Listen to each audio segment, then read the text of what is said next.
RAFFY TULFO, mga kapatid.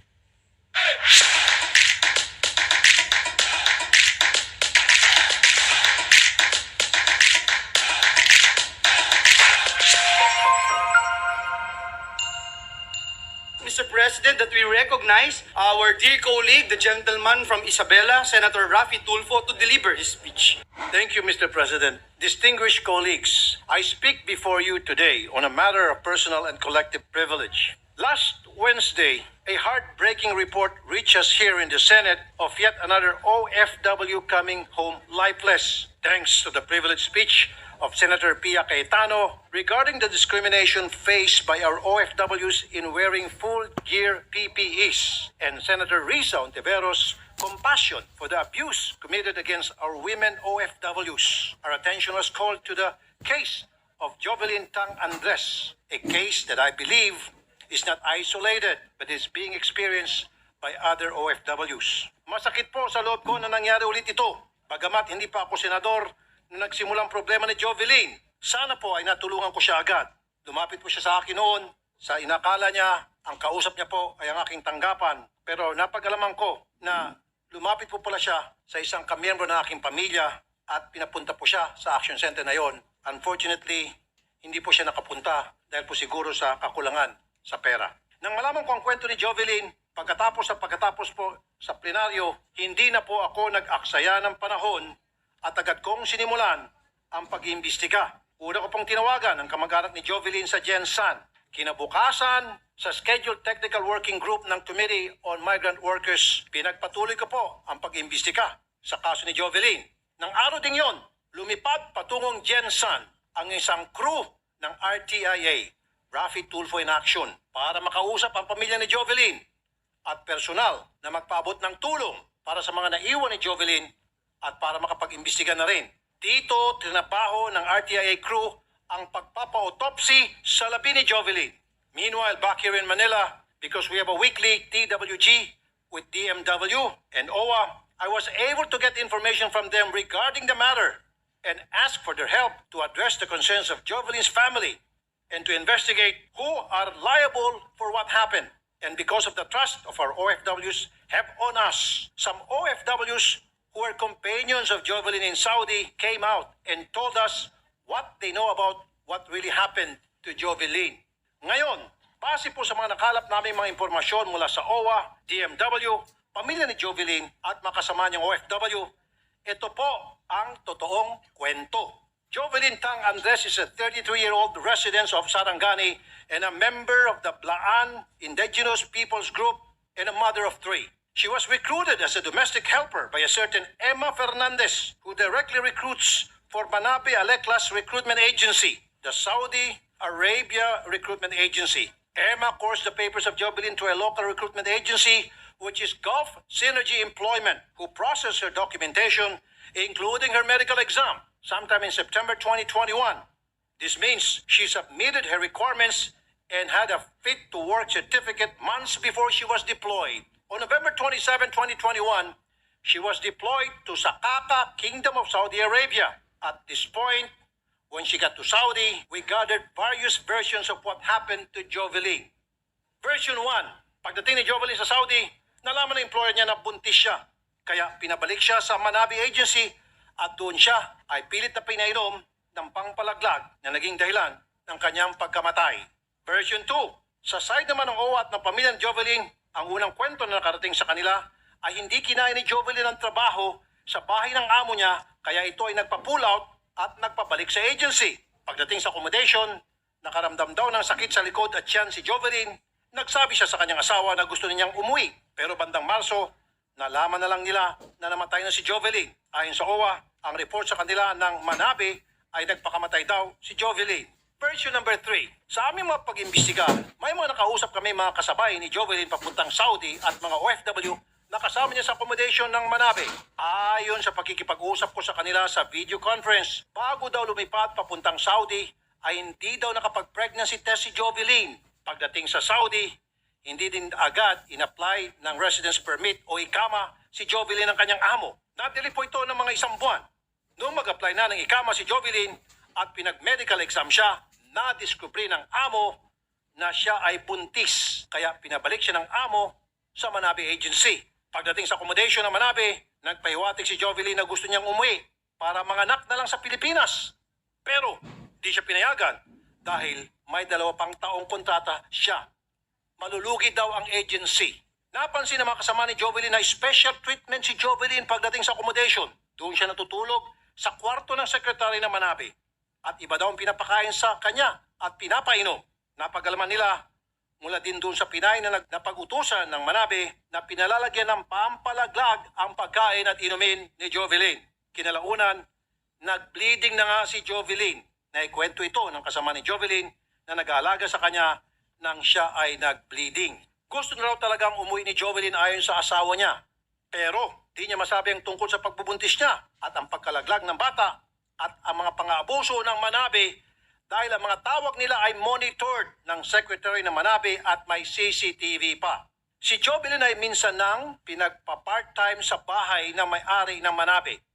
Doon, nagtangka raw siyang magpakamatay pero nahuli ng nanay ni Basam, may-ari ng agency, at siya'y sinampal sa galit. On March 25, 2022, Jovelyn was found dead inside the bathroom of Manabe's accommodation. The local police, the forensic expert, and the public prosecutor immediately inspected the site and found Jovelyn hanging with a cloth to the base of the heater inside the bathroom with no signs of injuries or any indication of violence or resistance. They ruled that the cause of death is suicide. Her remains arrived in the Philippines only on September 17, 2022. What has been done for Jovelyn and her family? We immediately acted on the request of the family for autopsy. By September 23, Friday, the autopsy was conducted. According to the autopsy report, the cause of death was asphyxia by ligature. And with the report of the police of Saudi that she was found hanging inside the CR with no signs of injury or any indication of violence or resistance, it seems that suicide is the cause of death. I have also consulted with a psychologist regarding the situation of Jovelyn. And based on the story I gave her, it is highly probable she committed suicide according to Dr. Camille Garcia, a renowned psychologist. Everything that happened to her contributed to her depression. Of course, knowing how Jovelyn died is not enough. We have to stand our ground for our Filipino OFWs when their rights are violated abroad. Jovelyn suffered abortion without her consent. If that happened here in the Philippines, Manabe would have been liable for intentional abortion without the consent of the woman. In Saudi Arabia, induced abortion is generally illegal. A person who performs an illegal abortion is subject to the payment of blood money to the relatives of the aborted fetus. At the embryo stage, an abortion is not allowed unless an approved medical committee decides the continuation of the pregnancy endangers the woman's safety and could possibly lead to their death. In Jovelyn's case, there was no such danger. We are now coordinating with the DMW's Migrant Workers Office for the filing of this case against Manabe and its owner. And while the filing of the case may take some time, we also made sure that the family's needs are addressed. Number one, OWA has already provided the death and burial benefits, livelihood assistance, and scholarship from elementary to college for one child. Mayor Sumbo of Malapatan also promised scholarship for the other children of Jovelyn. And of course, to sustain them as a family, I offered Jovelyn's family develop a livelihood as a source of income to replace what Jovelyn would have provided for her family had she been alive. And I also promised the family a house and lot. And let me make this clear, pera ko po yun, wala pong pera mula sa gobyerno. Ang lahat ng ibinigay kong tulong kay Jovelyn, house and lot at pangkabuhayan sa kanyang pamilya. For the second time, pera ko po yun, sarili kong pera, walang pera na nanggaling po sa gobyerno. Issues are concerned or concern discovered. Why do I get out of my way to do all this myself? I know, trabaho naman ng iba ito. But it is only when you personally handle things and you get your hands dirty that you find out what's wrong. In the last 4 days that we have been working on this case, we discovered several problems that must be addressed. First, a lot of female OFWs reach their work pregnant. Well, there is a pregnancy test conducted during the pre-employment medical examination. Such is not enough because that is done months before the actual deployment. Sexual contact could have happened before deployment. Some agencies in practice conduct pregnancy tests before their flight, but that is not a mandatory policy.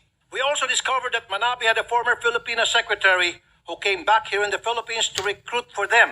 The Filipina directly recruits in the province and then refers them to a licensed recruitment agency. We have to investigate the regulation for these illegal recruiters hiding behind or using licensed recruitment agencies. Gulf Synergy was also remiss in monitoring their deployed workers and the submission reports to DMW. How come they were not informed of the pregnancy of Jovelyn and her request to be repatriated? How come their mobile phones are being controlled by the foreign agency? The work of the recruitment agency should not end at the point of deployment. Just to inform the body, a recruitment violation case was already filed against Gulf Synergy. Its license is now suspended. With regards to Manabe, the only real and immediate action that we can do is to have their accreditation canceled and have them permanently delisted. At the moment, an administrative case for disciplinary action against employer was filed against Manabe, and a full investigation is also being conducted to determine their liability for failing to monitor, report, and to timely repatriate Jovelyn. Another problem that we discover is the inability for OFWs to communicate with their family and with the Philippine government. Their phones are confiscated, and if allowed to call at all, they are being monitored. How can we protect them if we don't even know that they are in trouble? We have to come up with a solution so that they will not be cut off from any source of help. And finally, the foreign agencies block the repatriation of our OFWs. Manabe detains the OFWs and tell them that they have to do part-time work to pay for their ticket going home. We have a law in place with regard to repatriation. Our OFWs should have the option to terminate their employment. Now, if the repatriation is due to their own fault, of course, they have to answer for the cost. But if they should always have the option to return home. Before I end my speech, let me emphasize the policy laid down in our Constitution. The protection of life, liberty, and property are essential for the enjoyment by all the people of the blessings of democracy.